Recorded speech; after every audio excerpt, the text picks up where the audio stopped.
தன்னோட பையன் சந்தோஷத்துக்காக காவியாவோட அப்பா அம்மா கிட்டனா மன்னிப்பு கேட்டு உங்க விருப்பம் போல நீங்க பெங்களூர்ல கல்யாணம் வச்சுக்கோங்கன்னு சொல்றாரு.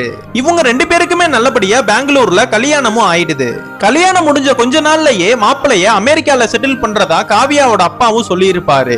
அதுக்கு நம்ம ஹீரோவோட அப்பா அம்மா சரின்னு சொல்லிடுறாங்க. அதனால இவங்க பிளைட்ல டிராவல் பண்ணி போயிட்டு இருக்காங்க. ஒரு பக்கம் நம்ம ஹீரோக்கு அப்பா அம்மா விட்டு பிரிஞ்சு போறோம்னு ஓல்டு மெமரிஸ் எல்லாம் எடுத்து பார்த்து ஃபீல் பண்ணிட்டு இருக்கான். இன்னொரு பக்கம் நம்ம ஹீரோவோட அப்பா அம்மா ஒத்த புள்ளைய அமெரிக்கால அனுப்பிட்டு நம்ம எப்படி இங்க தனியா இருக்க போறோம்னு ரொம்ப ஃபீல் பண்றாங்க.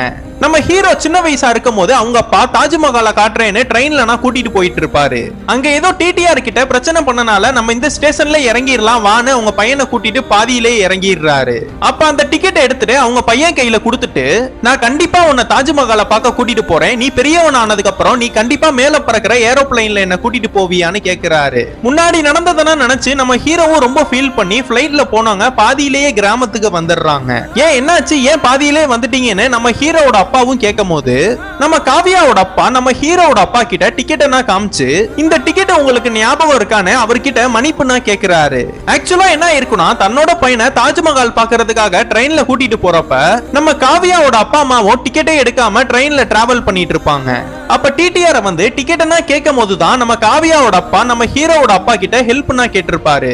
என்னோட மனைவி பிரெக்னெண்டா இருக்கா, அது மட்டும் இல்லாம நான் ஒரு இன்டர்வியூ போயிட்டு இருக்கேன், இந்த இன்டர்வியூக்கு போலனா என் வாழ்க்கையே போயிரும்னு ஹெல்ப் கேக்குறாரு. நம்ம ஹீரோவோட அப்பாவும் அவங்க கிட்ட இருக்கிற 2 டிக்கெட்டையுமே அவங்க கிட்ட கொடுத்து பையனை கூட்டிட்டு கீழே இறங்கி இருப்பாரு. அவர் கொடுத்த அந்த டிக்கெட்னால நம்ம காவியாவோட அப்பாவோட வாழ்க்கையே மாறி இருக்கும். அந்த டிக்கெட் என்ன பார்த்ததுக்கு அப்புறம் தான் இவருதான் என்ன காப்பாத்தினாருன்னு நம்ம காவியாவோட அப்பாக்கு தெரிய வருது. அன்னைக்கு நீங்க அந்த டிக்கெட்டை என் கையில கொடுக்கலனா என் வாழ்க்கையே மாறி இருக்கும், உங்களை போய் நான் தப்பா பேசிட்டேன்னு அவர் காலில் விழுந்து மன்னிப்புனா கேக்குறாரு. இதெல்லாம் பார்த்ததுக்கு அப்புறம் தான் நம்ம அப்பாவோட அருமையை நம்ம ஹீரோக்கு தெரிய வருது.